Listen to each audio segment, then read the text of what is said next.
Ikut, bupatinya ikut, tentaranya ikut, polisinya ikut. Saudara, akhirnya umat di mana-mana ikut revolusi mental, bukan ikut revolusi akhlak.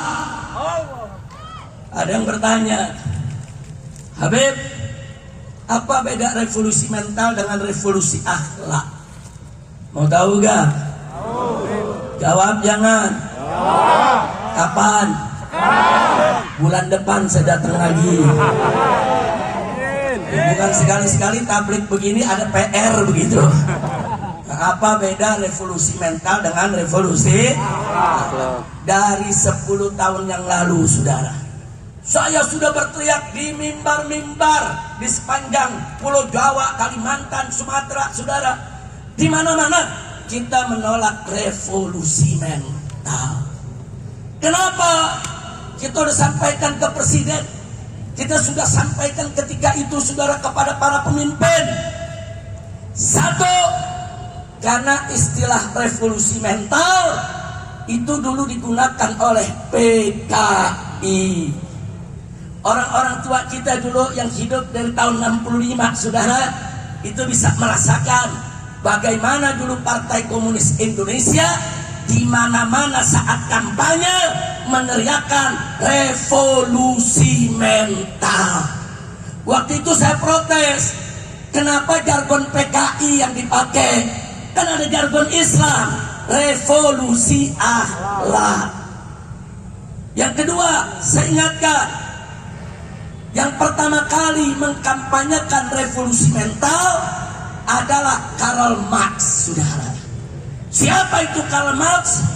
Itu tokoh besar dunia, saudara, yang mengajarkan ideologi Marxisme, Leninisme, komunisme, saudara. Orang ateis yang tidak percaya Tuhan, saudara. Apa kata Karl Marx? Karl Marx mengatakan dalam bukunya, saudara, dia katakan agama itu adalah belenggu. Agama itu adalah kurungan yang mengkungkung umat manusia. Agama itu sudah mempersempit ruang gerak manusia.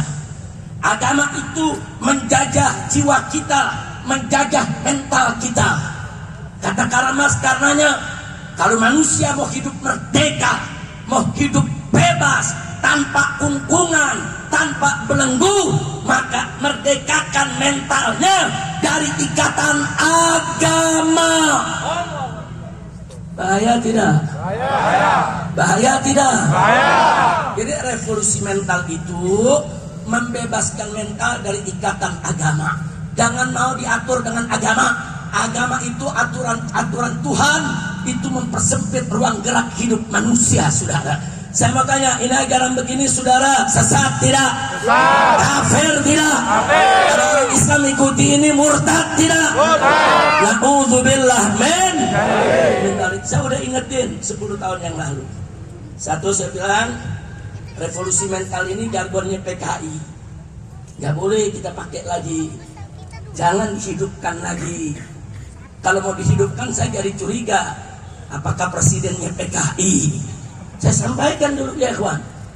Nah, apa presidennya PKI atau anak PKI, turunan PKI, sehingga ingin menghidupkan kembali jargon tersebut? Itu satu. Yang kedua, ini kan ajaran Karl Marx, ini ajaran komunis. Revolusi mental itu adalah merevolusi jiwa kita agar merdeka dari ikatan aturan agama. Agama apa aja, saudara? Mau agama Islam, mau agama Kristen, mau agama Buddha, mau agama Hindu, semua disalah. Mereka bilang yang namanya agama itu adalah belenggu bagi jiwa manusia. Maka itu harus dilakukan gerakan revolusi mental, ajak umat manusia merdekakan mentalnya, jiwanya dari semua ajaran agama, sudah. Begitu saya tanya, bahaya tidak? Bahaya. Bahaya tidak? Bahaya. Bukan hanya bahaya bagi Islam, bagi semua umat beragama, saudara. Inilah yang namanya ajaran ateis, saudara. Nah, kemudian, saudara, kalau revolusi mental seperti itu, lalu revolusi akhlak seperti apa? Nah, kalau revolusi akhlak itu yang Nabi katakan, innama bu'ittu li utammima makarimal akhlak. Sesungguhnya aku ini diutus hanya untuk menyempurnakan akhlak daripada umat manusia, saudara. Jadi Nabi mengajak kita untuk revolusi dari syahwat, merdekakan diri kita dari godaan syahwat, dari godaan setan, merdekakan diri kita dari godaan dunia, saudara, supaya hati kita bersih, jiwa kita bersih, pikiran kita bersih, hanya kita persembahkan untuk Tuhan yang satu. Siapa Tuhan yang satu? Siapa yang Maha Esa? Siapa yang Maha Besar? Siapa yang Maha Agung? Siapa yang Maha Suci? Takbir! Takbir! Sallu ala Nabi. Itu revolusi akhlak, saudara. Jadi revolusi akhlak, kita bersihkan diri kita dari segala maksiat, dari segala akhlak kotor, akhlak najis, akhlak yang tidak baik, saudara.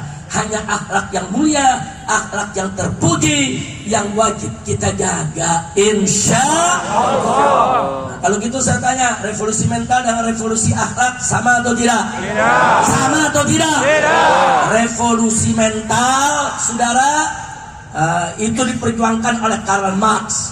Tapi revolusi akhlak itu adalah misi yang dibawa oleh Nabi kita Sayyiduna Muhammad Sallallahu Alaihi Wasallam. Jadi kalau kita mau sebut, saudara, Nabi kita itu bapak revolusi akhlak dunia, saudara. Begitu ketika beliau diutus di atas muka bumi ini, saudara, seluruh dunia dalam jahiliyah.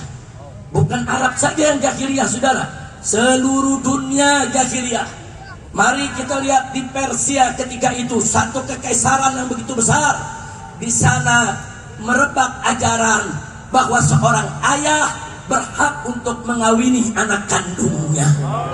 Saya mau tanya, biadab tidak? Biadab. Sesat tidak? Sesat. Jahiliyah tidak? Jahiliyah. Itu kondisi Persia ketika itu. Mari kita lihat kondisi di tengah bangsa Arab. Ya, anak-anak perempuan banyak yang dikubur hidup-hidup, saudara. Banyak anak perempuan dikubur hidup-hidup, saudara. Saya tanya, biadab tidak? Biadab. Jahat tidak? Zalim tidak? Ya, seluruh dunia jahiliyah. Di Eropa, saudara, oh ada tontonan, saudara. Setiap pekan, setiap bulan ada tontonan. Budak diadu dengan budak. Itu yang kita kenal dengan nama gladiator, saudara. Diadu. Sementara kaum bangsawan semacam stadion, saudara, duduk di pinggiran, saudara, dari balkon mereka menonton.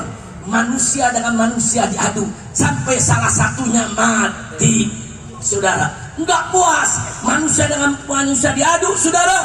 Akhirnya manusia diadu dengan singa, manusia diadu dengan serigala, saudara. Saya mau tanya, biadab tidak? Zalim tidak? Itulah kondisi dunia, saudara. Di negeri Cina, saudara, apa yang terjadi di negeri Cina? Semua laki-laki yang bekerja di istana kerajaan harus dikebiri, saudara. Pak, rakyat dikebiri, jahat gak? Jahat gak? Bapak mau dikebiri? Astagfirullahaladzim. Ini adat mereka, tradisi mereka, aturan mereka. Kalau begitu saya tanya, jahat tidak? Biadab tidak? Zalim tidak? Seluruh dunia jahiliyah, saudara. Apalagi di Afrika, bahkan sebagian Indonesia, tidak seluruh, saudara. Sebagian Indonesia yang ada di pedalaman di Afrika, saudara, masih ada orang makan orang, saudara. Daging orang dimakan, saudara. Saya mau tanya, saudara, makan daging orang, saudara, itu jahiliyah tidak? Jahiliyah tidak? Seluruh dunia jahiliyah, saudara. Enggak jahiliyah, saudara. Nah, Nabi diutus untuk menyempurnakan akhlak umat manusia. Ya, beliau diutus pertama kali di kota Mekah, tapi ajarannya rahmatan lil alamin. Allah yang menyatakan, wa ma arsalnaka illa rahmatan lil alamin. Tidaklah kami utus engkau wahai Muhammad melainkan untuk rahmat untuk semesta alam. Lil alamin. Alamin dalam bahasa Arab, Bu, Pak, artinya masih Allah. Apa saja selain Allah itu disebut alamin. Atau dengan kata lain, semua makhluk ciptaan Allah, apapun itu masuk dalam arti al-alamin.